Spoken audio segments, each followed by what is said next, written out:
Hope for tomorrow, good enough today.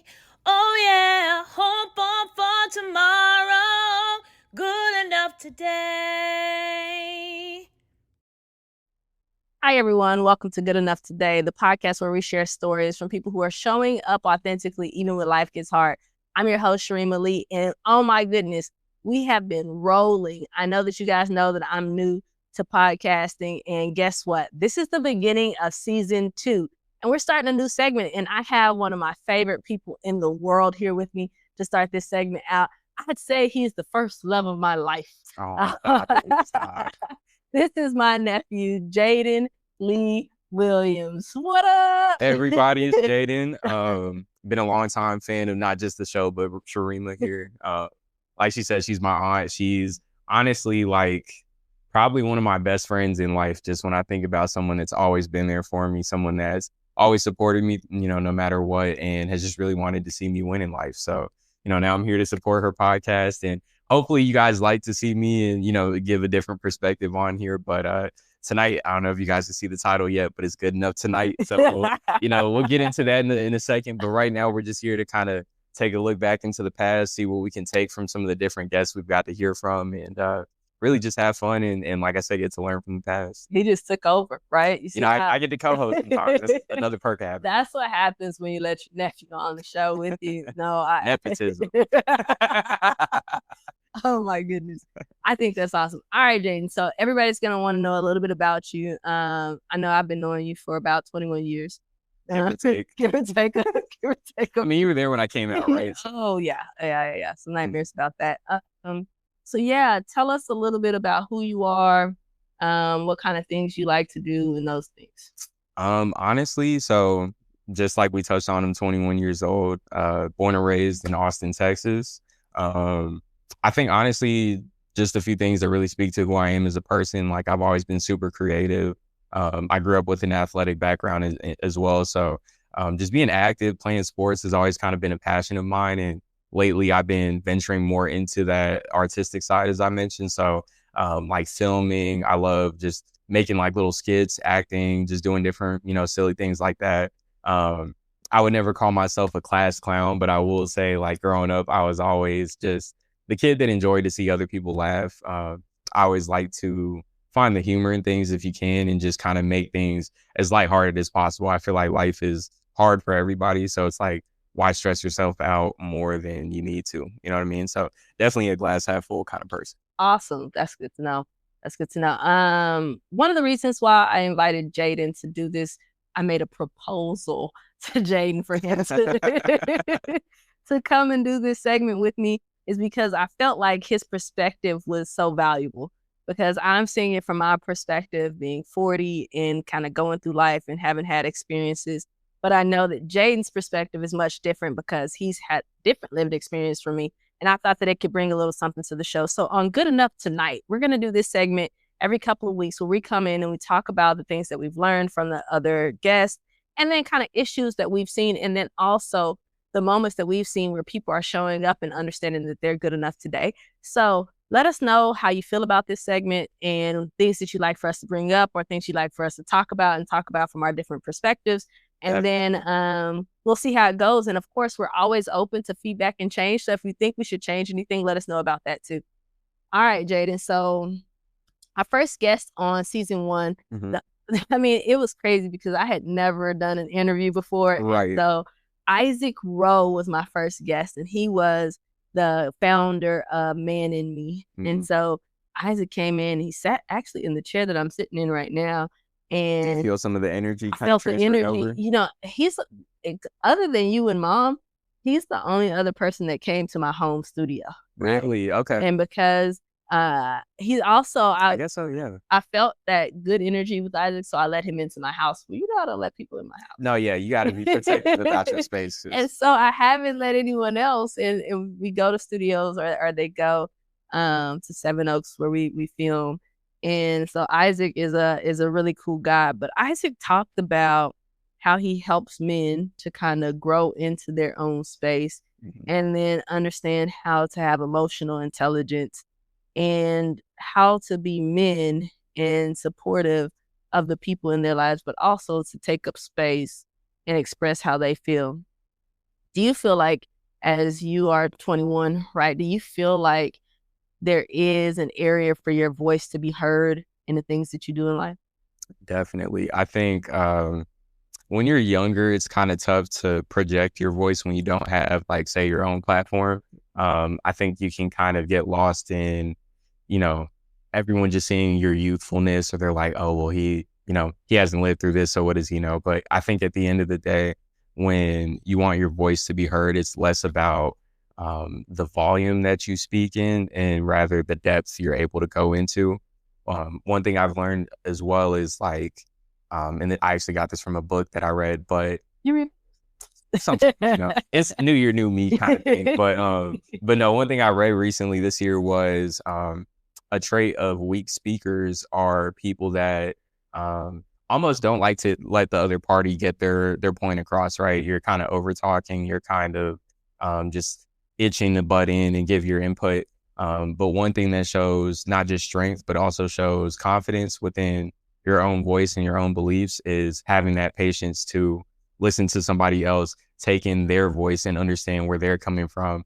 And then from there, it gives you grounds to be able to share your story with more understanding and more respect, I would say, because then you've also shown them your ability to listen and hear from them. So I think I do have the ability to share my voice. I just think it kind of comes with being able to understand timing and picking and choosing how and when you say what needs to be said. Also, I think those are really good points. Isaac also spoke about, like, the value of mental health and emotional intelligence. Do you feel like, well, you yourself and then young people, what do they think about, like, therapy and things like that? What do you think about therapy? How do you feel about it? I think so. My viewpoint on therapy is I think it's very helpful if I think if you just have questions about, yourself in general. I think oftentimes we want to go talk to loved ones or our best friend or whoever we're used to venting to, but sometimes whoever you're used to venting to can't always give you that not just unbiased perspective, but sometimes they're not able to see everything that could potentially be going on because they still see the side of you that they're used to seeing you from. So I think that therapy can be very beneficial when you talk about just having an objective opinion and being able to get, real advice from someone who's ultimately not going to better or I guess reap any type of consequences from your actions. So I think from that standpoint, therapy is super useful. But I don't know. I think within my generation, the viewpoint on it is kind of like 50-50. I think there's a lot of people that see the value in it, a lot of people that advocate for it now. It's become much more of a common, thing to talk about and just kind of like come out about. Like now you see a lot of guys talking, yeah, I go to a therapist, and, even if it's once a month. It's just a much more normal thing. So I think people are starting to accept it more. I just think a lot of people are still kind of stuck in that old perspective of, oh, it might be weak-minded, or it might be a sign that, you can't really figure out life on your own. But I think at the end of the day, no one's ever really supposed to be able to figure out everything by themselves. So I don't think there's any harm in going to a professional that's able to, like I said, listen to you and pick apart things outside of, looking into your personality or, any bias or anything like that. Okay, cool. All right. So I feel like I'm asking all the questions and you're doing all the talking, but I think that, of course, because I talk on every episode, right, where we talk about these things in the mental health aspect, I'm a big proponent of therapy. But I also think that, like, people think that that people who go to therapy just love going to therapy. I know that when I was between therapists, like I was like finished with this therapist and needed to find another therapist, it was very, very difficult for me to find another therapist to do the whole process. Right. Even though I really like therapy. And I was like, you know what? This is for the birds. So let me ask you then. So 2 questions. One, how long have you been going to a therapist? Off and on, or just this last? We'll say off and on, just to kind of get the timeline. I first went to therapy maybe back in 2013. Okay. And so I went in 2013. I stopped going to therapy at the end of 2013, probably. And then I didn't go to therapy again until maybe 2018. Okay. So 2018, you're like 5 2019. years. Okay. And Like then 5, 6 in years. 2019, it was like an off and on thing. I would go to the little free things that they had for work or whatever. If Right. something happened, like, hit Got this my little EAP, and then going. boom, boom. And then after I got sick, I started to go to therapy much more often because I was like, okay, I don't want to go crazy too. You know, you can't be sick and crazy. So, and I say crazy thinking of like, I feel like there's a difference in mental illness. And when I say going crazy, that's when you start to believe the nonsense your brain tells you, right? The stories that you can create. And those things can make you, what I say, go crazy because you are analyzing all the stuff, right? And I think that's where that can be dangerous. And I think that's therapy's help. For sure. All right. And go ahead. Real quick, I was going to say, so the second part to why I asked you that question, since the beginning of your therapy journey, we'll say, even though, you know, you really started in like 2018, we'll count 2013. So from even just your first interaction with therapy to now, has your viewpoint on therapy changed at all? I think so. Because I feel as if back then I was like just trying to see what it was about. People talking about it, you know, let me see what's going on. And then I needed some validation through therapy. Like, am I tripping? Or like, is everybody else crazy? Yeah. You know, like that kind of thing. So I think that it's changed because my goals have changed. Okay. Yeah. So, one of the things now thinking about like therapy now, I feel like it's a good sounding. Can you elaborate on that sounding board? Yeah. So sometimes, like I said, you kind of get into your head and you'll just talk yourself into or out of things. And you don't have an unbiased view from someone else to just say, well, what happens if that happens? Right. Or like to hear what you said sounded real crazy, right? So in your head, it sounds great. You said out loud, you're like, maybe. So like now, I thought that was. I thought that through, and now it doesn't sound as good as I thought it was. What I thought it was. Not my best moment. And so I think that now it's much different in that respect.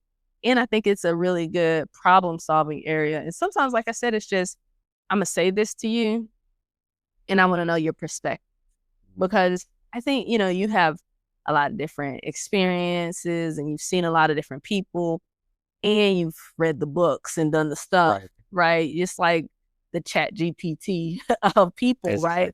Because they're taking an input from so many other people in order to get where they are. And I think that it's helpful in that way. But sometimes, you know, I'm a big proponent of therapy, but sometimes I'm going to a therapist once every couple weeks. Sometimes it's once a month. Sometimes it's once a quarter, right? It just depends on the season in your life, I think. I see. Okay.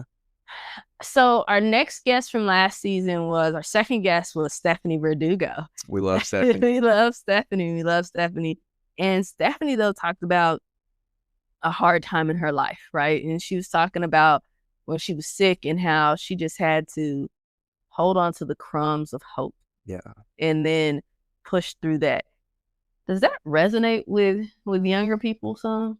You know, I think honestly more so probably after 2020 than ever, I can say I resonate with that.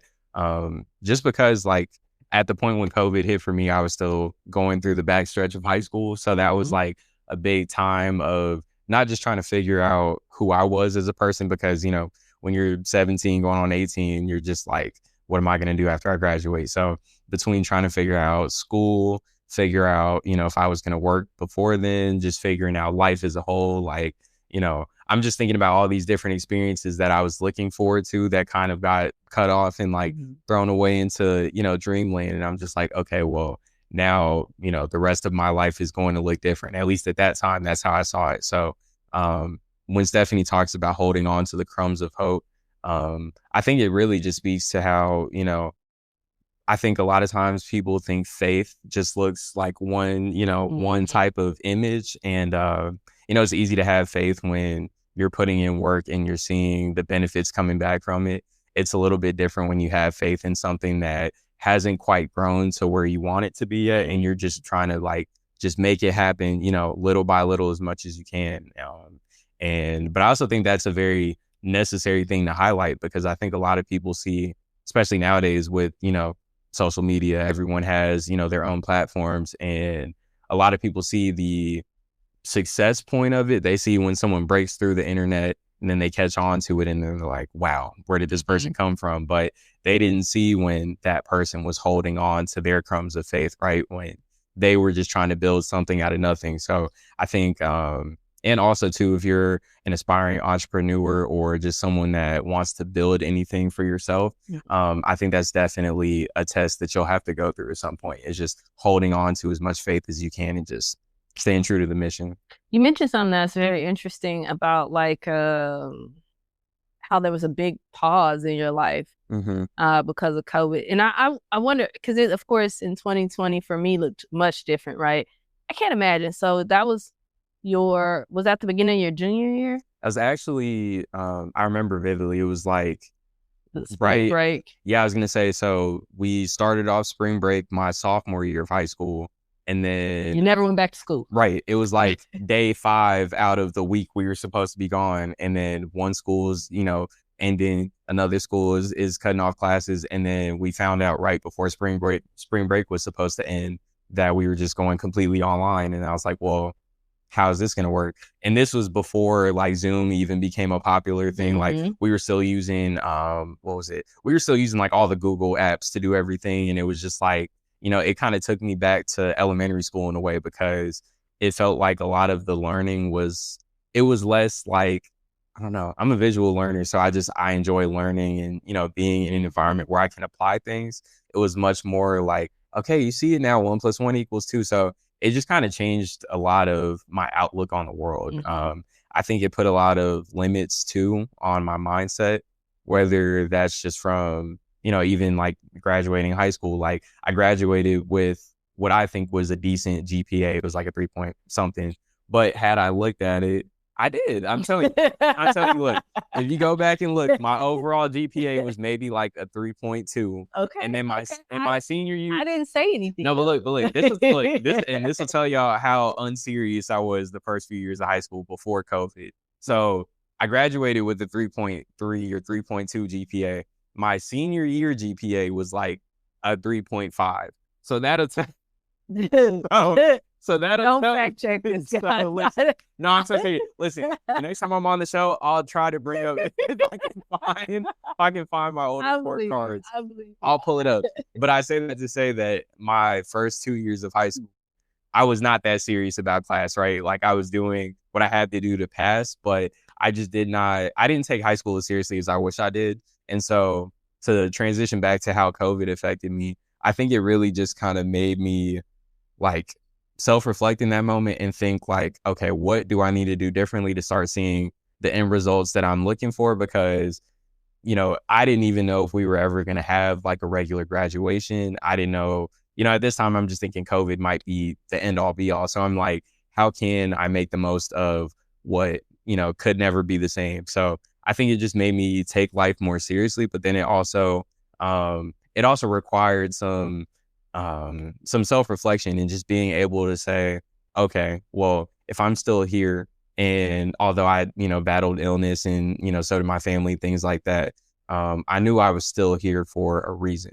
right? I knew I still had opportunities to do things. I knew the world was still moving. So it's not like I could just stop and, just cry about whatever I was struggling with. So I think for me, COVID was just kind of that reset that I needed to, like I said, just kind of get the ball rolling and start looking at what I wanted to do for the rest of my life. Interesting. I mean, I guess we could go into more of what you got going on, but we'll keep with this because it's good enough tonight segment. It'll be shorter each time because we won't have to go through all 12 episodes, right?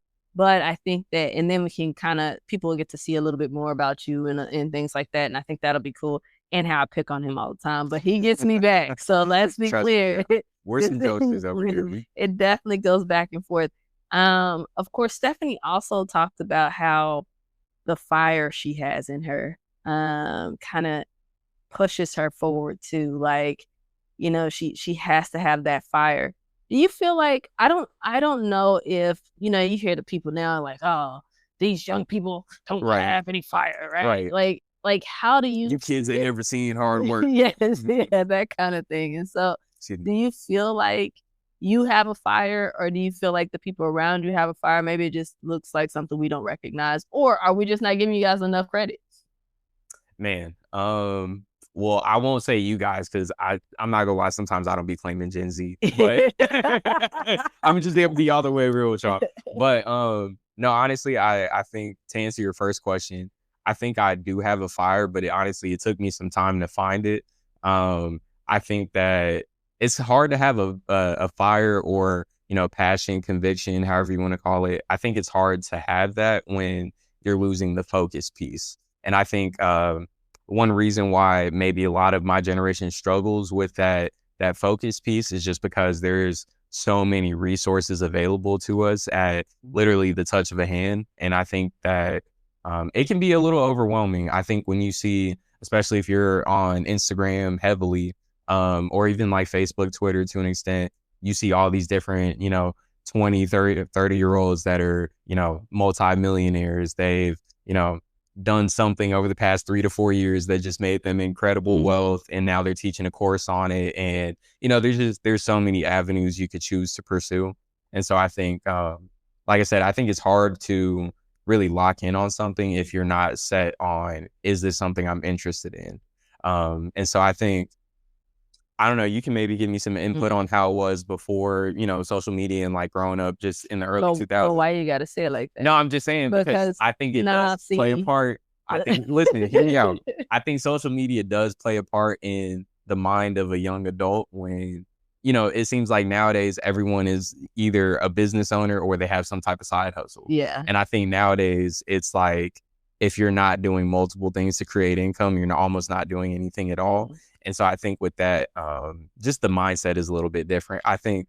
But does that make you feel like if you are just working and working hard at one thing, does that make you feel like you're inadequate for what's going on? Not necessarily. I think it all comes down to what your mission is with that thing and what your sense of purpose is. I think some people are obviously driven by, monetary gain. I think some people are maybe more so driven by just the sensation they get from helping people. But I think either way, we all have to provide for ourselves to an extent. So I think whatever your passion is, there's always that struggle of finding that balance between monetization, Yeah. monetization, and just like I said, the passion piece, and just having that love for it. So I think the mindset behind I don't know what you want to call it, just maybe pursuing your career of choice. Like, I think the mindset is a bit different now. I think, like I said, going back to the point of there's so many different side hustles and everyone's trying to, become the next big thing. I think a lot of people's focus now is just where the money's at. So I don't think it necessarily means that you're inadequate. I think it's a tough balance for some people that want that, almost that get rich quick scheme. That's what I was about to say. Well, do you think that it becomes, because from my perspective, I feel like people want the money, they want the fame, but they don't want to do the work. Like, everything that you're gonna do is gonna be hard, right? Like, being a content creator, a podcaster, these people that make it look easy, they make it look easy. But there are hours and time going into Y'all didn't see how much she just edited. Just for this little bit of video, right? And I'm not, it's like I don't think people recognize that, like, you think, well, I want to be a podcaster, I want to be a social media content creator, and I can do this, right? But like, it takes a lot of self-concept and confidence, because there's no one encouraging you to keep going. There's no one telling you that you have to be up and do this at this time and do this. And there's no money coming in, right? There's no like check that's just going to come in and you're just going to be like, yay. Right. And so I think that when people start talking about, oh, work for yourself, do this. And it's like, yeah, but sometimes where do you start?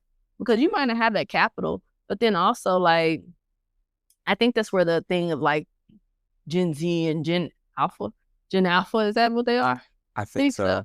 I don't know if they work yet. I don't know what they are. I think Gen Alpha is like the 5-year-old. So I don't know. I don't know.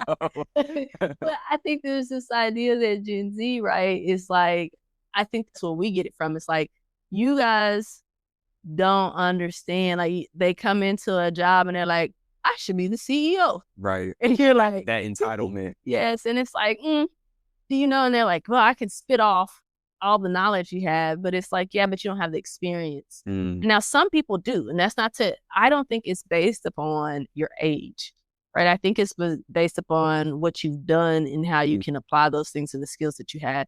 And I think it's different for everybody in every situation. Right. And I think, first off, let's be clear. I think that in every generation, there's been people who just want to do it quickly and not do it. Oh, for sure. And I think that it's just kind of been, it has been emphasized in this culture where you see it and you think it came fast. And because I think that goes back to the convenience of social media. Right. You can see, you know, every influencer that you follow, you can see their multi-million-dollar plane or, you know, their $80,000 car or whatever. Yes. But no one knows what you know, it's 2025. No one knows a lot of these YouTubers, just to give an example, have been doing it since 2017, since 2018. They put in eight years in the game. They started doing this, and now they're at this many followers, and then they can pay for this. Also, you know, how much to sustain that lifestyle is expensive, right? And so I think that just being happy with what you have and being thankful and grateful.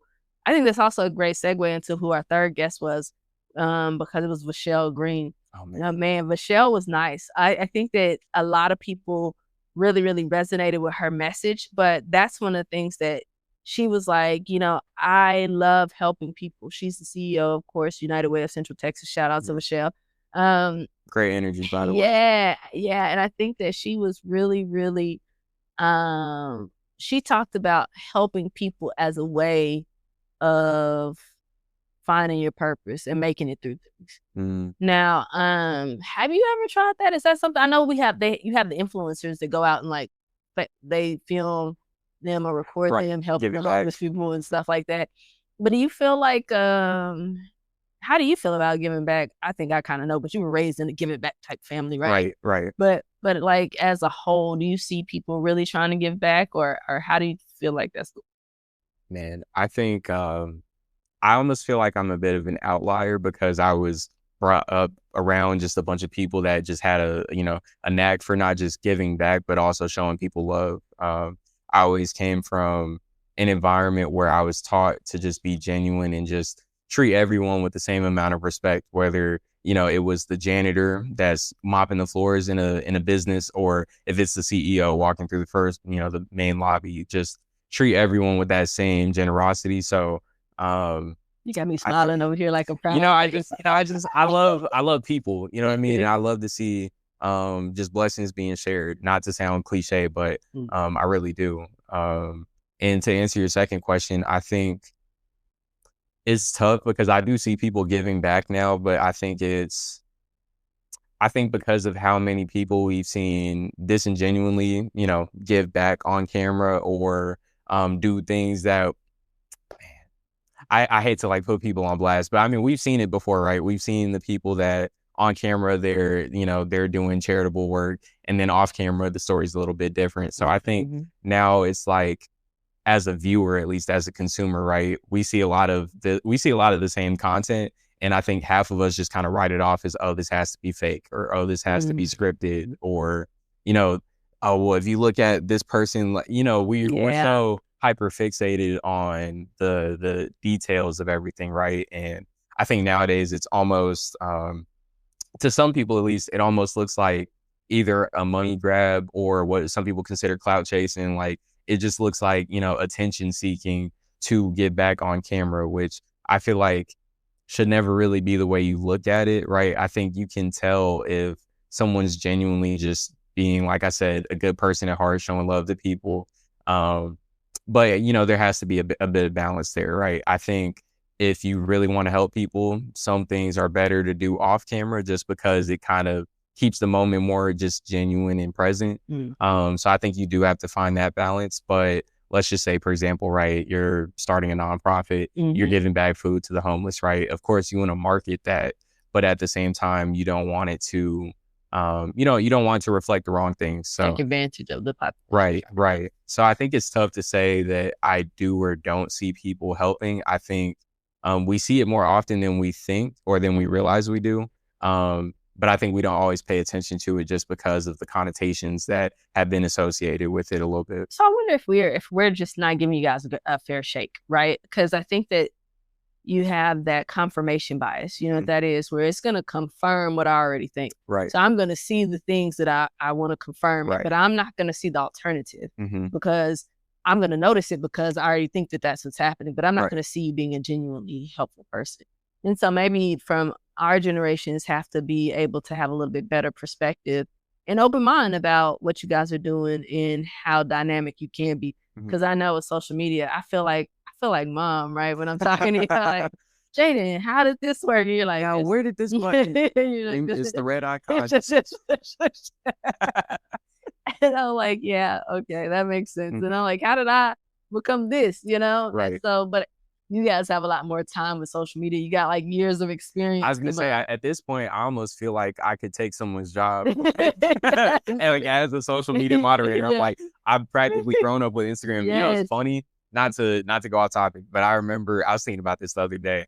I was like, how long have we been on Instagram? Like my generation. Yeah. And it's crazy because I was late to it, right? I didn't get on social media till I was 13. My mom was like, I'm not gonna let you have it till you're 13. Then you might have a little bit of sense.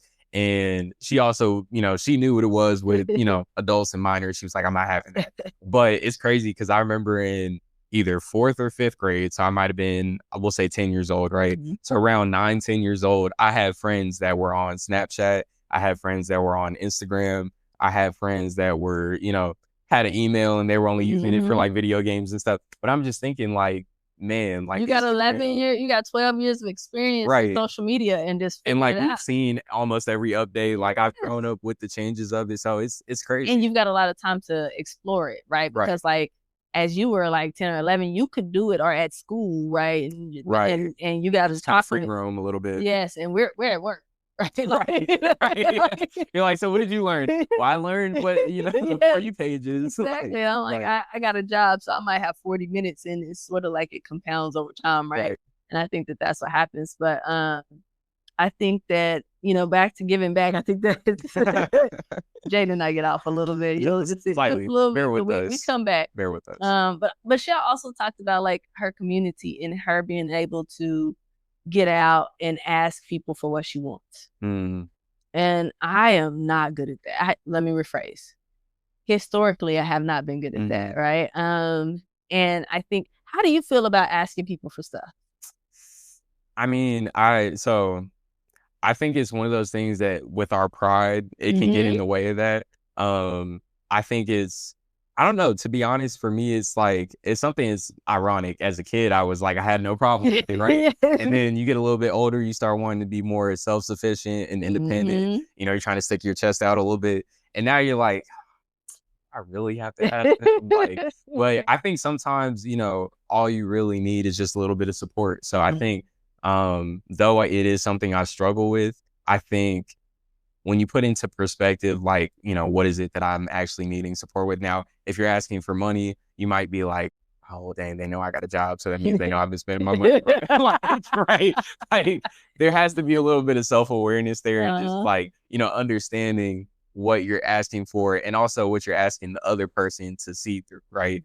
But I also think with that comes grace. I think that, you know, we all go through times of tribulations. We all face different struggles. So I think asking for help is a very natural thing. I think it's just, like I said, it's a pride thing, right? We all want to feel like we can take care of everything on our own. And so when you have to step outside of yourself to look for someone else or look elsewhere for, you know, maybe some extra assistance, some extra, you know, just strength, mental toughness, whatever it could be that someone else is offering, right? You have to get outside of your ego to receive that. Yeah, no, that's good stuff. That's good stuff. Now, our next guest on there was Mimi Styles. She is the founder and CEO of Measure. And I think Measure is so interesting because what Mimi does is she takes data and she uses it to prove a point. So she started that with the whole George Floyd thing. And she was like, okay, let's look at the numbers. Right. And now she uses data and the information that she gathers to help with Black physical health and mental health, and to create opportunities for Black and brown communities by just showing the data. Like, hey, we're underrepresented here because of this, and this. Tell me why, and then let's fix it. This is another thing that I feel like I hear all the time, and maybe I'm just maybe my algorithm sends me these things, like that you know, that your generation doesn't have the critical thinking. That's what happens when you're woke. Fair. So, you know, the critical thinking that comes with, like, is this real? Is this information? And what's the data behind it? Like, what's the source? Yeah, what is the source? And how do you guys feel about data?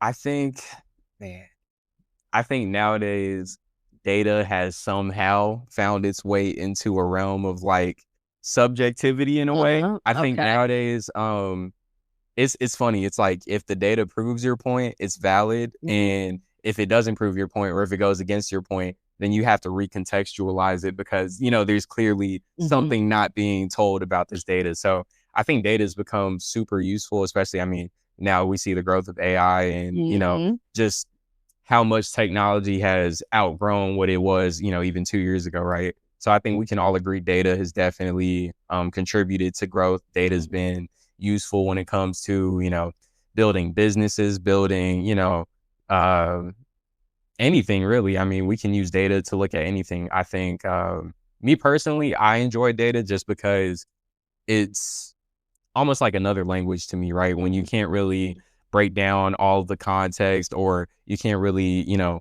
break down the perceptions, right? Or the little conceptions of things, right? But it's like, we can always go back to the facts. We can always go back to the foundation of things, the X's and the O's, and just what makes sense. So I'm a friend of data. That's cool. That's cool. I'm happy to hear that, actually. I probably knew that, though. I might have known. Mimi also talked about, like, having this solid sense of self, right? She was just like, like, you know what I mean? Like, you just gotta know it. Yeah, unapologetically, And I was like, when did this happen? And you're like, were you just a little girl being like, you know what I mean?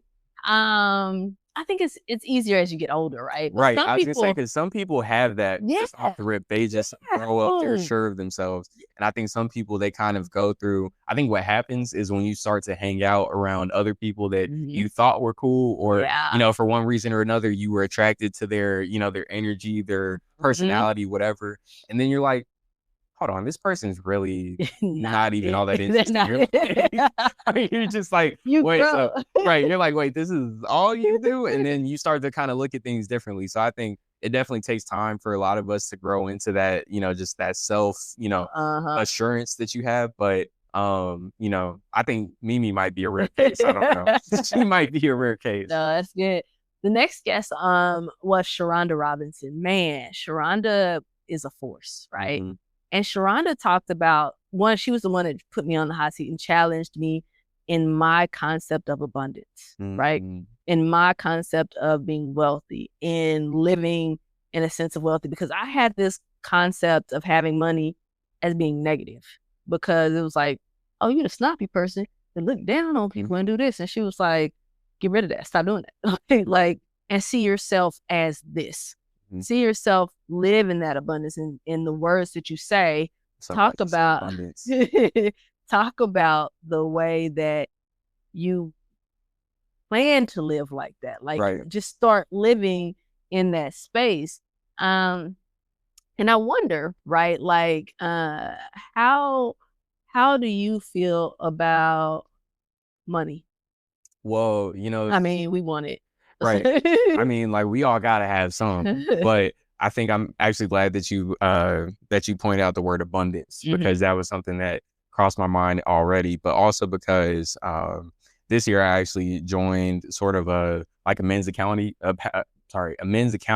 group, and we get together every week, but we talk about a lot of different things, from just life, you know, achieving our goals through whatever challenges we face, and then also having an abundant mindset has kind of been a key point for us.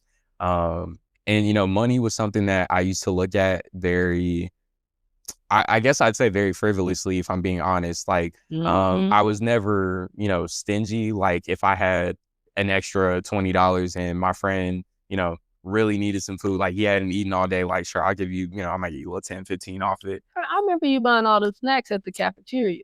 I used to I used to have a couple different hustles, but no, I think as I've gotten older, especially now that I'm working more, starting to make my own money and, starting to make more of it, I'm starting to see that you can't look at it as, oh, well, if I go spend this, I'm never going to get it back. Or, like, of course you want to have like your emergency fund, like you want to be prepared for, worst case scenario. But I think outside of that, it's very important to live with an abundant mindset. Now, that doesn't mean go spend all your bread and then say Jaden told you to do that. That's not what I mean. But what I mean is, just understanding that the same way you earn that money, whether it was clocking in at work or, however you earn money, you can always get that again. Like money, they print money every single day, if you think about it. So I think just having an abundant mindset and understanding not only is the money infinite, right, but your abilities to create opportunities for yourself are infinite. Your abilities to monetize your interests and skill sets are infinite. It's all about, in my opinion, at least, it's all about doing it authentically to who you are. And so I think that's the biggest thing with money. I want to put a plug in there that abundance is not only monetary, right? Mm-hmm. Abundance is the life that you live, the Right. people that you love. Having gratitude. We can have an abundant mindset in that there's not a shortage of love. There's not a shortage of kindness. There's not a shortage of the impact that you can have on people. Right. And nothing's too small. So I want to put that plug in there too. For sure. Because I think that abundance is much more than money. But money does make it easier sometimes, right? Shonda also talked about choosing to be different. Like I feel like when you are a certain way, let's say I was a night person. I was a night owl. Mm-hmm. And I'd always be like, it's hard for me to wake up in the morning and stay up late. Yeah. I can't do it. Right. And I don't know how you used to wake up early. I don't know how you do this. And then one day, I read enough books and stuff and they were talking about getting up early. And I was like, okay, I'm going to choose to be a morning person. I heard somebody say, I'm not a morning person. I made a choice to be one and then I became one. Mm. And so I kind of am still learning that a lot of these things we kind of choose, right? Like you can choose who you want to be. And sometimes it doesn't work out, but you get to choose the path that you take most of the time. Even when you're given the raw end of the deal, you have a choice then, even when it sucks, right? Do you feel like right now, I think that because I've had some experiences, it's easier for me to be like, well, you can choose, right? Right. But coming from your age and what you're doing and things like that, do you feel like you usually have a choice? I do. I think that's kind of a part of growth you have to step into, is just like accepting ownership of everything that revolves around you, right? I think now there is a difference between taking ownership of things you can control and then wanting to be controlling, right? Mm-hmm. But I do think that just a big step of not only being different, but just like accepting the fact that you are different from everyone else. Like, I firmly believe, even if you have a twin brother or twin sister, whatever the case, like I think all 8 billion people or however many there are on this planet, I think everyone is unique in their own way, right? And so I think it's definitely like a mindset. You have to choose to not only accept the things that you take part in, but then also a quote, and I forgot where I heard this quote first, but it's honestly been like a repeating quote for me throughout this entire year. But whatever you're not changing, you're choosing. And look at you preaching. And honestly, like at first when I heard it, I was just like, dang, that's kind of a bar. But then now I'm like, man, like that's so profound. And like I said, you really have to grow up to fully accept ownership. I think, especially as a young adult, I can speak for myself. Like I came from, I'd say a decently privileged background. Like, although, my parents might have had to struggle, I never had to struggle. I never had to worry about, where I was going to sleep, what I was going to eat next. So because I was alleviated of those stresses, right, I had to look at ownership a bit differently as I stepped into adulthood. And really just kind of like, it was one of those things, you're either going to run into it or you're going to run away from it. But if you run away from it, you know, that dark cloud is still going to follow you. And then one day it's just going to be all dark. Right. And so I think it really comes down to, like I said, just accepting ownership and accountability. I think if you want to see growth in your life, I think you have to make the choices to change whatever's, you know, setting you back. And you also have to be real with yourself. You know, you have to be able to kind of look in the mirror and see, okay, what am I doing that's not productive towards whatever my goals are, right? What am I doing that may be slowing me down from doing X, Y, Z? But I think it all starts with, like I said, just accountability and ownership.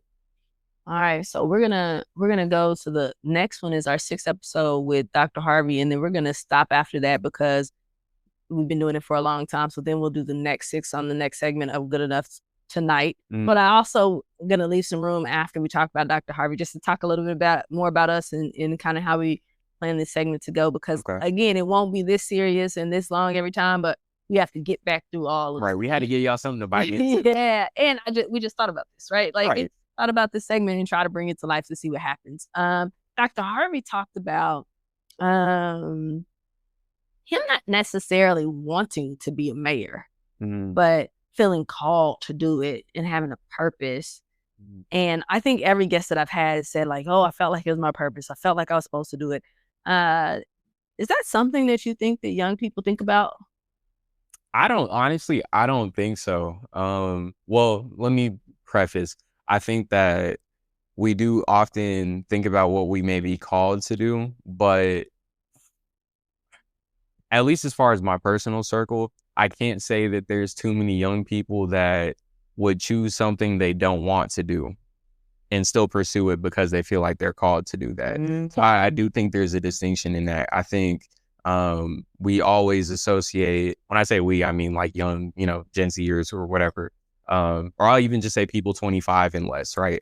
I think when you're around that age, I think we always associate our calling with whatever we like to do or whatever we have the most fun with. But that's not always the case, right?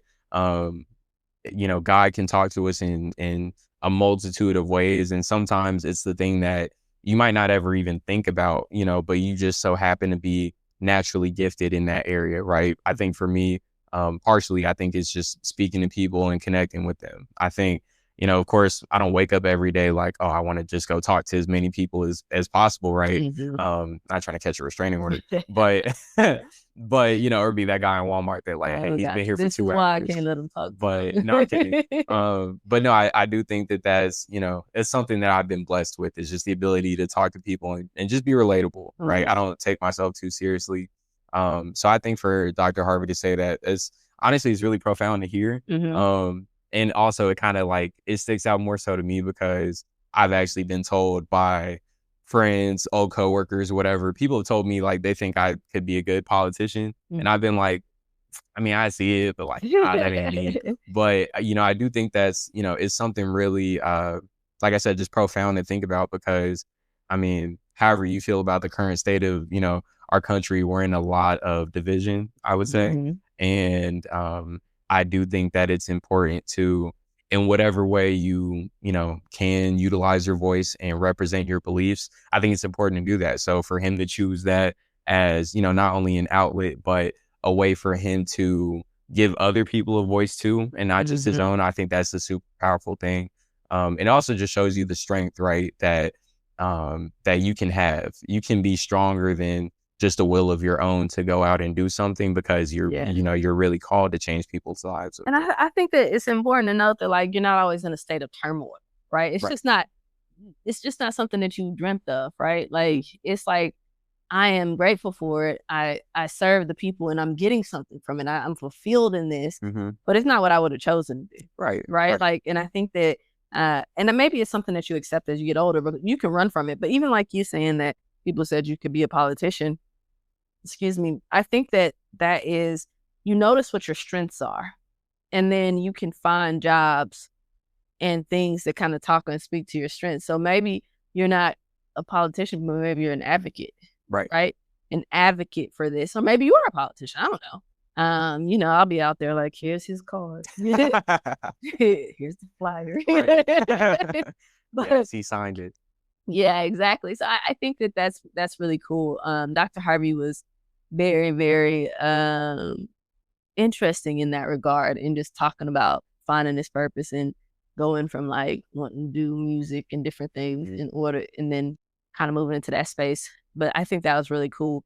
Okay, so I wanted to like take a break from that, and like, because I feel like what happens is we're coming off like we're really that serious, right? like Locked in. We're locked in, and we're talking about these good conversations. And I think that really does happen when we're hiking or whatever. We'll have very philosophical conversations. We'll have to bring y'all on the hike one time. I don't think y'all are ready for it now, but listen, one day we'll get y'all on the hike with us. Yes, absolutely. And we have these conversations, but then it's also like, it's like, it's like, okay, but all right. It is like, are we smart? Because I'm like, hold on, is that a real word? Yeah, like I don't know. It's not right. And I think that we talk about the good enough today, good enough tonight movement, right? And kind of knowing that like it's not easy being authentic, and it's not easy to keep moving forward when things are not great. But it's like it's necessary because we belong here, and everybody has a purpose. Right. And I think that even if you don't know what it is, there are people out here who need you, who want to talk to you. So we want to promote the Good Enough Today movement more so than anything else. We got the merch on. If you can't see us, we got the nice little merch going. You guys are going to be able to purchase this on the website. Tonight ones too. I know. I'm going to cross out the DAY. Why put night on there? I like that. Put night on there. So we're going to have some other merchandise. Of course, we got the tumblers. When they say hopeful for tomorrow on there, and then on the other side they say good enough today. You like that, you know what I mean? We got a little something coming out. We got some hoodies coming out. I don't have those yet. But then we have the nice little good enough today. Oh, cameras over here. Good enough today hats and things like that. And of course, I talked about not being good at the ask. What do I need from you guys? One, I need your support. I need you to like. I need you to follow. I need you to subscribe. I need you to turn that video on. Turn that podcast on. Even if you're not listening, turn it on for a few minutes, hear a tidbit, and then later on turn it on again so that we can get those numbers up. But also share this with other people and tell me how you're feeling. Tell me what's going on. If you've got a story, please, please, please tell me about that story. Even if you don't want to come on and be Jaden or any of the other guests, we can just read your story. And then we'll talk about your good enough today moment. And what did you do? What is your good enough today moment? What was a moment where you're like, this is not as good as I normally do it, but I gave it my all. It was good enough today. What's your good enough today moment? Oh man, my good enough today moment. Oof. Just to kind of start off small, I'll say, man, one thing today. You know what? Okay, I'll start off small victory, not that significant. But today I was on the phone with one of my friends, and I'll just keep a long story short. I forgot where we were. We were somewhere, and he was like, man, I low-key need some new basketball shoes. I was like, really? And I was like, well, what size do you wear? And he was like, I think I wear like a 13 or something. I was like, well, dang, Bigfoot. I was like, you might want to go look around some different stores. I was like, I don't know if such and such had them. And then, I was like going through my closet. And I just so happened to have a pair of basketball shoes that someone must have gave me because I don't be wearing up 13. I wear size 12 if y'all are wondering. But some shoes if right. Just in case y'all looking for somebody to fit a size 12, I got you. But yeah, I had an extra pair, and I literally hadn't worn them since I probably got them. And so I was just like, I hit them up, and I was like, if you really want them, like, you don't even have to pay me for them, whatever. I just give them to you. And so then we ended up meeting up like a little bit ago, and I gave him the shoes, and then he was just like, oh my gosh, dude, I appreciate you. I was about to go spend $65, and you gave me these for free. Now, I'm not going to tell you what kind of shoes I gave him, because I'm not going to lie. Now, thinking about it, I'm like, I should have charged them. Oh, but, see. No, but look, no, I'm kidding. Look, the reason why I said that is because they were a pair of Kobe Bryant's. Kobe, one of my favorite away athletes. To Kobe? They didn't fit me, though. They didn't fit But hold up. No, but no. Hold on. No, they were kind of beat up though. I'm not gonna lie. They were Okay. Yeah. It wasn't like they were pristine condition. Okay. But what really hurt was the fact that like they were like the yellow Lakers colors and like it just You gave away the coat. They were torn up. I'm not gonna lie. It was kind of torn up. Like the toe part was kind of Okay, we're talking about Grabe. I was being charitable though. Today you're being charitable. I just amen. You know what? Amen. Because God does not value money like us humans do. You see how bad we got off track. For me today, I haven't been feeling well, and so today my walk sucked. I hated that walk. Every minute of it, I was like, how long did you walk? I did 2.43 miles this morning. That's good. It was dark outside. I was like, I didn't want to do it. You went out at the night walk or something? Well, it was. Was it like 4 It's my morning night walk because it's dark at 6:30, and so I was out there at 6:45, and I'm out there by myself, like, I don't know if this is smart, but yeah. Don't say yeah like that, though. Don't say yeah like that. But you know what? When you think about it, it was probably just you and the raccoons outside at that time. So we don't even need to talk about the raccoons. But I felt like, finishing that walk, I was like, you know what? I gave it all that I could today. Right. And that's good enough. Even though it's not like the 14 minutes or 15 minutes flat that I could walk that mile, each mile, that it's still good enough because I still got out there and moved my body. It'll feel good about it. And I don't have it hanging over my head all day. Right. So I think that's my good enough today moment, even though I didn't feel like it. I still got out and I still did it. Would you say that even though you weren't able to give your full 100%, do you feel like you gave it all that you could in that? Yeah, I gave the 100% of the 50% I have or 40% I have. And after giving that 15%, did you feel more rewarded? I don't know about more. I felt like maybe like mentally, not necessarily like you felt the physical benefits, right? No, but I felt like I'm happy that I did it because I gave it all I could, right? And it's not a comparison against like what I could normally do. It's just like, man, I was able to walk. I got to actually walk and finish it and do it. So I think that's my good enough today moment. And I think that I'd love for you guys to share what your good enough today moments are. Please, please, please interact with us. The other thing that I need you guys to do is support. Of course, we need some sponsors. We need you guys, if you guys want to support a studio session for some of the guests, especially if I'm traveling to see them. If you want to support some of the things we're doing, or if you have something that you would like for us to review or look at or see if it's something that we would like, go ahead, send it to us. Let us know. Of course, you can connect with us on Instagram through Good Enough Today, on Facebook through Good Enough Today, on Threads through Good Enough Today. It's a lot of Good Enough Today. You get the gist of it. Pretty much anywhere you can find us. And of course, in a couple of weeks, you will be able to get all of our merchandise on goodenoughtoday.com. And I think that it's going to be awesome.